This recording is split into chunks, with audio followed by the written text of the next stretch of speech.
Hello, this is David Morgan.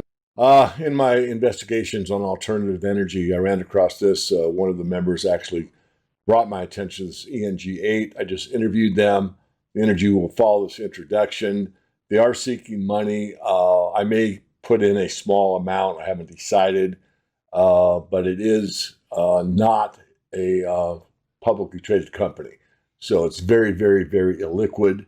Therefore, it's private equity, and I'm not recommending it, but I want to bring it to your attention.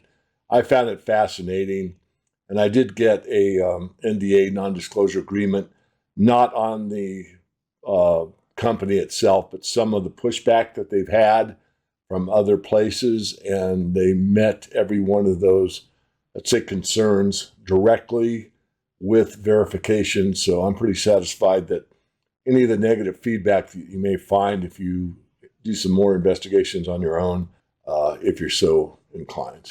So I'll leave it at that. Enjoy the interview.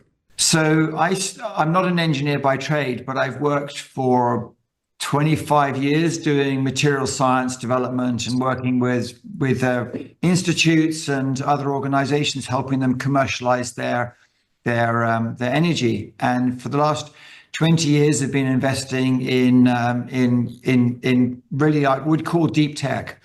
So about 30 years ago, I was an infantry officer in the British Army. So that's how I got my practical experience of radios and hardware. Then I did 5 years there, and then I basically started working in security. So that's corporate security, Blackwater type stuff. And then did a bit of that, and then got into basically selling the hardware. And the main thing was armor materials. So got involved with high strength materials for body armor, developed a product that's now currently being sold by DuPont as their next generation Kevlar EXO. That was a direct output of the program I worked on with the US DoD. So that went live, I think, 2 years ago with DuPont. We worked with DuPont alongside the US DoD. I think DuPont must have just copied the tech we were working on, as DuPont would do. Then about 8 years ago, in 2017, we came across a YouTube channel that was this crazy professor saying he developed a new energy technology. And he had shown this glass jar. We've got one in here somewhere. A glass jar, and inside it was full of water, and he had like a little sunshine inside. And he said it was producing more energy out than going in. And so I was fascinated by this and went to find the scientist, tucked away in a Russian forest. Got hold of the Russian scientist who had written a book published by a publishing house in Cambridge in England called The Theory of Superunification. And he took Einstein's theory of relativity and expressed it in quantum mechanics. And he tried to explain it to the Russian Academy of Sciences and other well-known scientific physics groups around the world. And they said, no, it's nuts. So he took some engineers, he went to the forest, and he started building some machines that maybe would come out of Area 51 underground, sort of thing. And he had a small anti-gravity device that was fascinating for separating some materials. He had a propulsion drive that would definitely have come out of Area 51, that type of thing. And he had a way of making energy. And I went, well, propulsion's fun, but the world needs a low-cost form of energy. So I think that at that time we signed an agreement in 2012. We invested £120,000, $150,000 to make a more professional demonstrator. He demonstrated that he could clearly get 1.3 times more energy out of water than you would do by boiling the kettle. So something was happening, and he was getting some oils coming out, which was interesting. So we were thinking, like, you've got pretty pure water going and you've got oil being formed. And there are some geophysicists that state that there's a huge amount of oil in the Earth's crust, and it could never have come from just rotting plants. And they speculated that you can take, under high temperatures and pressures, and electromagnetic fields, water can become oils. And so we basically pressurized the reactor. We could see that we were getting like 1.8 times more energy coming out of the reactor than going in. We were also getting oil coming out of the reactor, like noticeable amounts.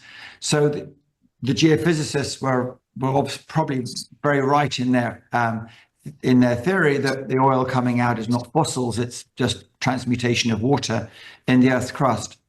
Then we basically we worked until say 2019, when we met with we had a laboratory in England and a development center in England, and we were testing our unit, and we were going from 10 kilowatts, looking at going to a megawatt, because we thought we should be supplying, industrial electricity. And then we met with the people that run the UK national grid, which also run the Eastern Seaboard grid in the United States. And they said, don't be stupid trying to do big units. And I said, why? And they go, because everybody needs electricity down at the house. You want it on the car or you want it on the house? I said, why? And they said, if you look at all the energy requirement of a modern civilized country like America or the United Kingdom, 20% of the energy is required as electricity. Actually, 80% of the rest of the 80% is either heating fuels, gases, or it's liquid transport fuels. And you can't get the 80% down an electrical line to do the 20%. So they said, look, focus on a house. So make a house sustaining. Give everybody their energy independence, or on a car. So what we did is we basically focused on a smaller unit, which is marked behind me here. This unit just uses air. It takes air in. It basically has a reaction within the water molecule, and that produces heat. And the reaction in the water molecule is we ionize it in plasma. We get hydrogen on one side, the protons, and we get the oxygen on the other side. For some reason, the hydrogen I'll explain in a minute, the hydrogen becomes a helium, and often we see the oxygen becoming a carbon out of the unit. So from the little reactions we see when it's in pure water rather than air, we see a lot of oil being produced. So that's where we see that there's the oxygen's becoming carbon. Now, what we do from a physics point of view or electronics point of view is we create what's called a condensed plasmoid, which might be like a ball lightning in nature, or it might be lightning. You get fork lightning coming down. So inside the units, we create huge quantities of electrons, and huge quantities of electrons have a huge negative force, but for some reason they pull other electrons in. So you take an atom, it's got basically the nucleus, and it's shielded by this electron shield going around it. What happens with the conjunction is that, or contention rather, is that the electrons are pulled apart from the nuclei, and then the nuclei can react. There's a lot of physics theory around this. There is an International Society for Condensed Matter and Nuclear Sciences. They have a whole group of physicists from all over the world that are repeating experiments constantly that show this type of reaction is very possible at very low energies. And in the States, there's an industrial association that was started 12 years ago by Steve Katinsky and Dave Nagel from George Washington University. It's George Washington, is it, Steve? Yeah. Steve's with us today in the lab. Great. And there are about a dozen companies in the world that are actually active in this space, with not just the research institutes, the companies. In the United States, you've got Brilliant Light Power over on the West Coast, and Brilliant Energy in the States. Canada's got Orion in Canada doing a similar thing. The Japanese are sort of leading, but they've raised more money than everybody else. Last year, they raised $120 million. They're basically going commercial with industrial heater in Japan, and there's a couple of European startups and things. So, can I stop you there just for a second? Yeah. I hate to interrupt, but I just watched a video on Toyota. Yeah. And they have they put water in, and they make their hydrogen within the car, so you don't have to store a hydrogen tank. Are you aware of that? Yes, that's water electrolysis, and water electrolysis is energy negative. In other words, what you do is you Okay. take your water, you split it into oxygen and hydrogen. It's a negative process. To do it, to give you how negative it is, when you get hydrogen and you burn it in oxygen, you get 33 kilowatt hours per kilogram of hydrogen. Let's say 33. When you're using an electrolyzer, it takes you 50 kilowatt hours to electrolyze that hydrogen. So, Thank you for enlightening me. Thank you. Sorry, go on. yeah, it's a good idea, but it's negative. But if you do it through a low energy nuclear reaction, an LNER process, with these condensed plasmoids, you're not getting alpha, beta, gamma, or neutrons being released. So it's very, very safe. But for example, splitting water, you can do it through an LNER process where you're doing it for, say, 5 or 10 kilo hours per kilogram of hydrogen. And that hydrogen has 33 kilo hours of energy stored in it. So in theory, it's you could run a car on water if you've got an LNER electrolyzer on board. And it's something our team have done. We spent 2 years developing the electrolyzer so we can get to that stage. So the physics, basically, there's a lot of physics theory around low energy nuclear reactions. They're all debatable. Within our team, we have 4 very good physicists. They all disagree with each other, but the machines work. So behind me here, I have a machine which is full of water. It's designed for 100 kilowatts out. Designed to put 10 kilowatts of electricity in, get 100 kilowatts of high temperature steam out at, say, 40, 50 bar. We put that through a steam engine. We can create electricity, and you can heat your house. Unlike hot fusion or photovoltaic cells, or you have to create a new industry. We don't need to create a new industry. Everything is off-the-shelf pumps. We have a machined block of aluminium or a machined block of PTFE, standard stuff. Our power supply units inside look like a hi-fi. They're not a hi-fi. They are AC/DC converters with pulse generators on the back of them, but they are nothing, unusual. It's all from the automotive industry or similar industries. So the ability to scale it exponentially doesn't require a new industry. It just requires using an existing industry. I love the off-the-shelf idea. Is it similar to nuclear that you use? You spin a turbine to actually get the power out. Are you spinning a turbine? No, turbines, they have to spin at very high speeds to be efficient. And because you spin at high speed, it means you need to machine very accurately. It's much easier just to use a 3 pistons steam engine. So you basically expand the steam down, or you could use a Wankel rotary engine from a Mazda type thing and three or 4 decompressions. So that's what we do. We re-engineered a Wankel engine from a Mazda. Oh, okay, cool.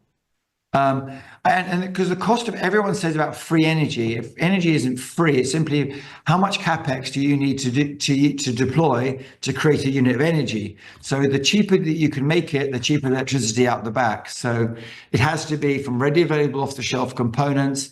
It has to be, there's no rocket science involved in it apart from the actual reactions themselves. And that's what we've been focusing on for the last 7.5 years. I want to hear from Andrew, but going back to the 4 physicists, if I heard you correctly, they basically all have their, I'll call it, theories on how this works. None of them seem to line up, but regardless, as a practical engineer, it works. Yeah, let's absolutely. press on, right? Because knowing how it works exactly is not as important as getting something that does the job. If you made this in a commercial situation, how big of a unit are we talking about? Like a standard American air conditioner that's probably, I've got one, so it's about 2.5 feet high by 3 feet wide and 3.5 feet long. Is that? Yeah, that's actually the what we call a standard shipping pallet. So we've got a picture on the wall up there of exactly that dimensions, and that dimensions is effectively 100 kilowatts. So that would give you 100 kilowatts of thermal power, and it would give you, say, for example, 25 kilowatts of electricity for your house. So a big house could be run on a unit like that, or you could put it in the back of your Chevy, and off you go as well. How pure does the water have to be? It sounds like you just use regular tap water. Is that true? Yeah, we've been using regular tap water. It's a closed cycle. So as long as you haven't got a lot of silt and stuff like that in there to get stuck in the valves and things, it's okay. And actually, it just runs in a closed circuit. So once you've put water in, it'll be several years before you need to change the water in there for fresh water, like you would do in a car engine. So the biggest potential point of failure would be the Mazda engine, because it's mechanical and eventually the seals might need to be replaced. Am I correct? Yeah, exactly. Well, I mean, Mazda engines, if you look at a Mazda engine or a car engine, it's generally the rings or the bearings that go, and they're under very high shock loads because you've got an explosion happening in the engine. Steam engines, you don't have that. So if you look at all the steam engines, they've been running 100 years because they're just Yeah. Yeah. Right. So the idea of democratizing energy is an interesting one, because if everybody in the world had their own power source and it was 5 times cheaper power to provide that power than you would do from an existing a wind turbine or burning gas, petrol or whatever in your car engine or your generator set, suddenly all the costs, it'd be very interesting economics when it goes viral, as it were, because there'll be a very big positive impact, hopefully, on the planet. I'm working on a documentary called Silver Sunrise, and it deals with the control and kind of abuse of money and how much the I call them the banking elites have over us. And the main premise of the movie really is that the world runs on energy, not on money. The idea that money makes the world go round is really incorrect. It's energy.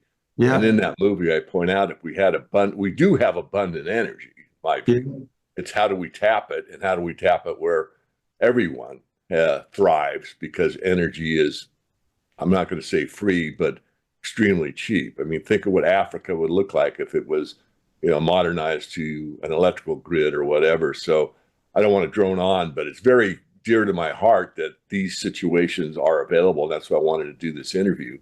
Let me give it back to you. I want to hear a little bit from Andrew. I saw the video. He's in quite a bit of the frames in there. I guess he's been at it from the inception in the lab, if I remember correctly. Andrew looks like somebody else in the videos. So okay, sorry.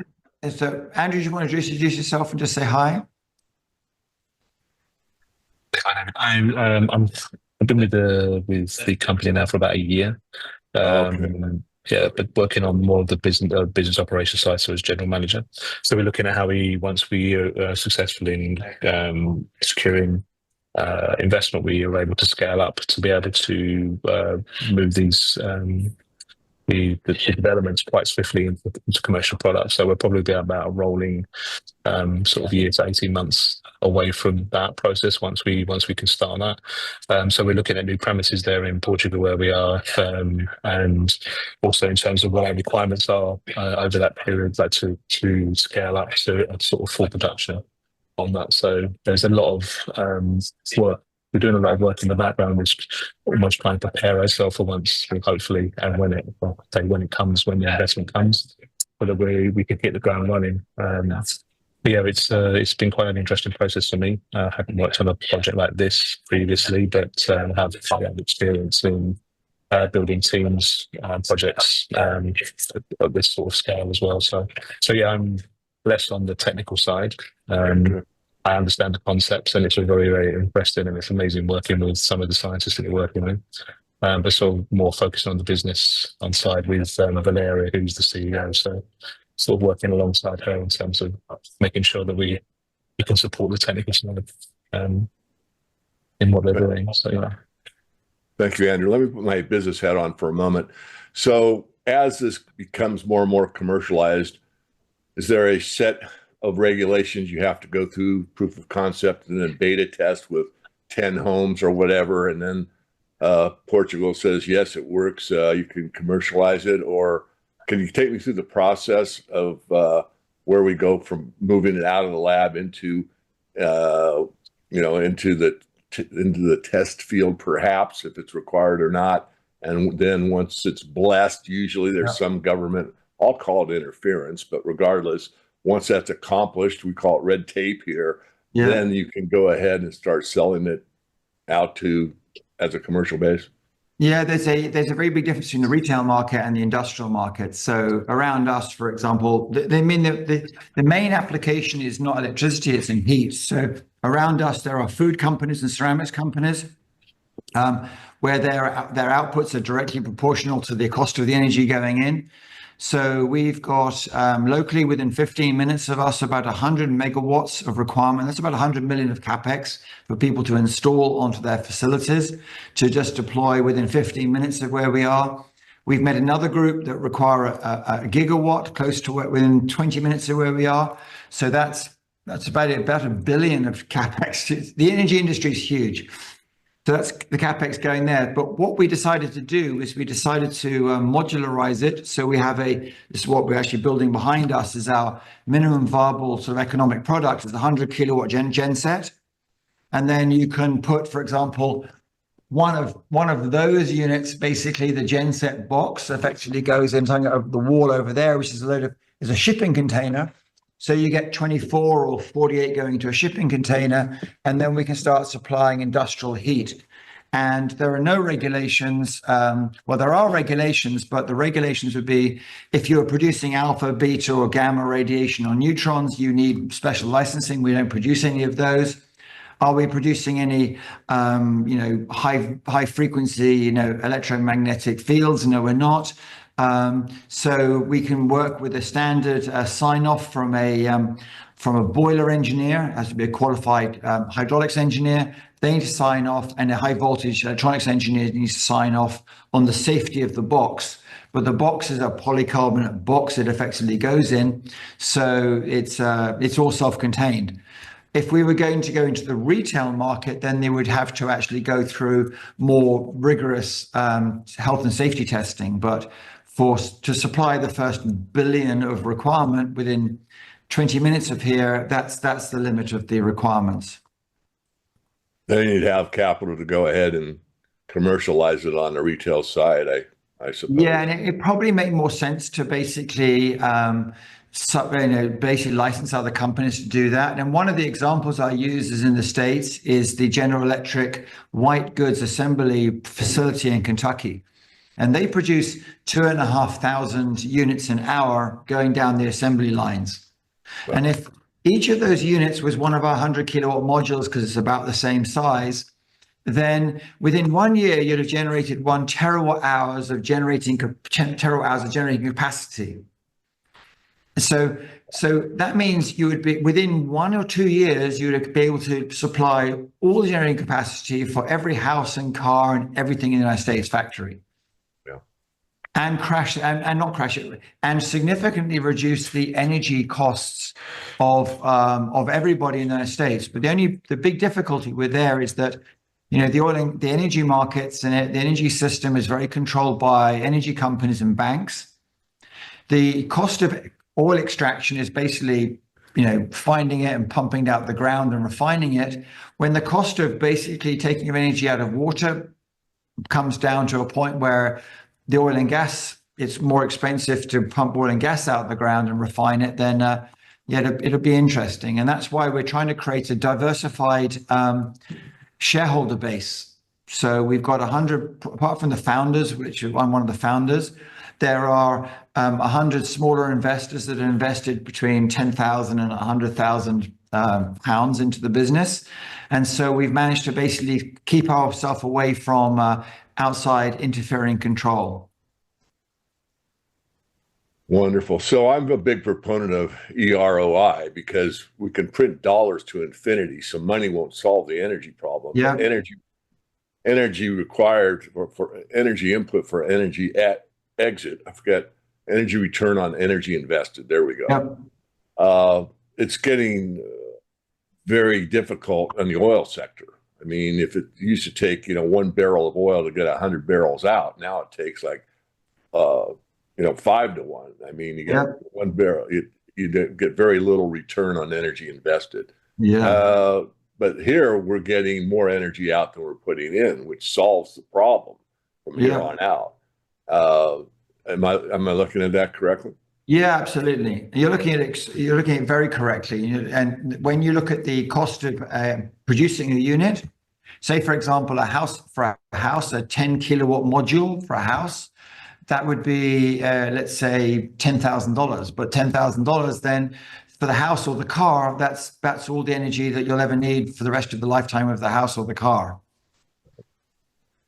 I'm curious about the chemistry, if I heard you right. So during the process, we go from hydrogen to helium and from Yeah. oxygen to carbon, which I heard you say oil. Is that oil burnable, or is it worth collecting, or is it such a small unit that it's not worth even thinking about? It's not worth thinking about. It's not worth thinking about. It's tiny amounts of it, because nuclear reactions are, let's say, you can get maybe a million times, or you can get a million times more energy out of a gram of material than you can from a chemical reaction. So you need a very small amount of energy. I think Einstein said that you could boil all the oceans of the world for a cubic centimeter or something of water, but our system's not that efficient. But you're using, it's like chopping up water in a car. You almost never do it. So how much exposure have you had? I mean, I didn't know anything about it. I mean, I do searches on alternative energy, not all that often, I'll be truthful, but I do it occasionally. And, Dr. Stephen Greer did the Lost Century that looks at a lot of alternative energies that have been bypassed, overlooked, or snuffed out over the last 100 years or so. Excuse my blatant direct comment. Trying to avoid the snuffing out bit. But, so how much visibility have you had so far? Well, we've been going through this fundraising thing, so we tried to basically keep it very, very quiet, within using family and friends and the networks and stuff like that, and tried to get some like big private family offices involved. But when you at the big private family office end, they've got a very narrow bandwidth, and when you've got to try and educate someone in terms of what a low energy nuclear reaction is, I think you've lost it by that stage. So we found it was much more efficient, basically going on getting some companies that have got mailing lists. So there's a global angel investor network that we've raised some money with. We've raised 3 million euros in the last 24 months through such lists. And then we also found that it was important to have a social media presence. So we created a website, and we've got LinkedIn and all the normal modern day stuff. And then there was a guy called Ashton Forbes in America who was a bit, he was he's on the conspiracy theory side. So he mentioned us literally on one show, and we got 50 grand in from that, from people wanting to invest, and that was literally 3 minutes. And then he decided he wanted to do a 20-minute or 30-minute film that he's editing for us at the moment, and that might bring some exposure. And it's very niche, his area. And we were really trying to find ourselves like somebody like yourself who understood the importance of energy sovereignty and low-cost energy, and that could just help us promote our business and take us on our journey. Well, very good. Well, I'm happy to put the information out.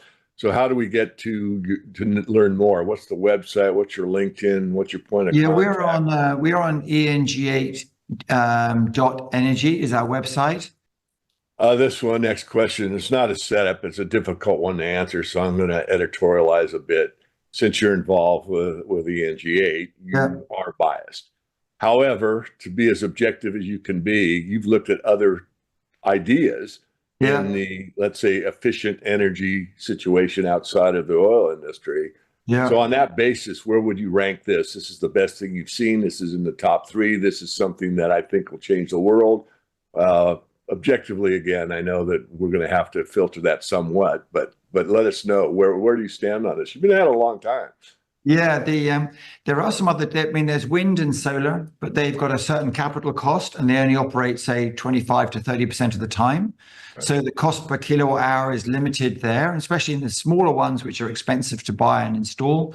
So if you look at our system, it's probably the same capital price or half, but we get 4 times more output in it, because we're able to operate 24/7 or just turn on, turn off. So we're effectively 3 to 5 times cheaper than commercial or retail solar and wind. Compared to oil and gas, we are probably 3 times cheaper than oil and gas, which is a big thing. And if you look at some of the alternative new technologies coming on the market, there are 3 or 4 companies putting out or looking to put out commercial products in the next 18 months in the LNER space. We like to think we're sort of ahead of that in terms of we don't need any specialist materials to go in, and we just use a large current supply line for our materials. There are some technologies out there which are like gravity. I call them gravity drives. They're large cylinders. They've got niobium magnets on them, and as the Earth's moving, the gravity field changes, and these big barrels rotate and drive an alternator generator. They've got a relatively high capital cost, but of course you need niobium magnets, so they are very energy intensive to basically produce, and pretty toxic in that refining process. So we like to think water and stainless steel is much more environmentally friendly than a load of niobium magnets rotating in a barrel. So I think it sounds like it. What about the delta T method, where you go from the Earth's surface, you go down into the Earth, and you've got a more or less constant temperature, and you're doing basically a heat exchanger on a commercial level? Do you know anything about those? Yeah, drill baby drill, almost using drums. Yeah. Geothermal depends where you are on the Earth's crust, depending on where that temperature is. You need to be able to get down to a temperature to be able to drive a steam engine out of it and create electricity. You've got to be going down to 150, 200 degrees centigrade down there or more. That's a long way to drill, and it's all to do with the capital cost of that drill hole. Here, you can just, and it's static. It's for a house in the countryside, it might be okay. Here, basically, you could be anywhere. It could be on a plane, it could be in a truck, it could be in the back of your home, and you don't need wind, you don't need sunshine. You can just turn it on and off it goes. Yeah. I wasn't trying to push back. I was just trying to anticipate the kind of questions I'd get, and that would be one. Yeah, there's some other sort of like due diligence stuff that maybe Andrew will just send you an email afterwards, because there's some talk things like Reddit and stuff like that out there. There are a lot of people that believe that cold fusion or LNER is not possible, and it's very possible. And there's a conference in Japan at the end of May you might even consider going to, which is the International Cold Fusion Conference. And it's basically every 2 years, and it's been going, I think, Steve, for 30 years? More. It's been going for over 30 years, and it's where scientists from all over the world come together and basically share ideas, and they share their results. So if there's any dubious people out there, they can look at all the ICCF conferences for the last 30 years. Wonderful, Haslund. Well, I think we've covered most everything. Is there anything that we haven't that you'd like to talk about, or would you like to do a summary for us? Well, I'll happily do a summary, and maybe then once we finish recording, I can just mention a couple of other sort of things. But LNER has been around for 30 years at least, since Pons and Fleischmann and their university came out with the large story on cold fusion. Their results, I understand, have been replicated a number of times. There are many different LNER reaction pathways to achieving LNER results. So we've chose a specific route, which is a plasma route. We are able to do it sustainably. We can control it. We can produce small units for houses to commercial power sources. We can produce either electricity directly or heat directly, or a mixture of both. And I would say within 5 to 10 years, this should start hitting the retail space. But for the short period of time to get to there, we need to earn revenue. So we're just focusing on the commercial market. We have 2 patent fields filed worldwide. We had our first patent agreed to go to grant by the US Patent Office about 2 months ago. So it looks like we should be able to get a patent granted in the States. So yeah, it's a new field of science. We think we're at the forefront of this area, and maybe like AI 10 years ago, no one thought it would go anywhere. Suddenly it's exploded, and maybe we're in that space now. So let's see. Very good. Well, I think I'm going to go ahead and close out now. I want to thank you both for your time, and congratulate you on outside the box thinking and all of it intrigued me, but let me just say, having an engineering background for a few years, that the off-the-shelf thing really, really appeals to me. It does mitigate a lot of issues, being able to take things that already exist and repurpose them. Yeah, absolutely. It's just like it makes things, it makes R&D affordable as opposed to and production affordable as well. So yeah. Absolutely.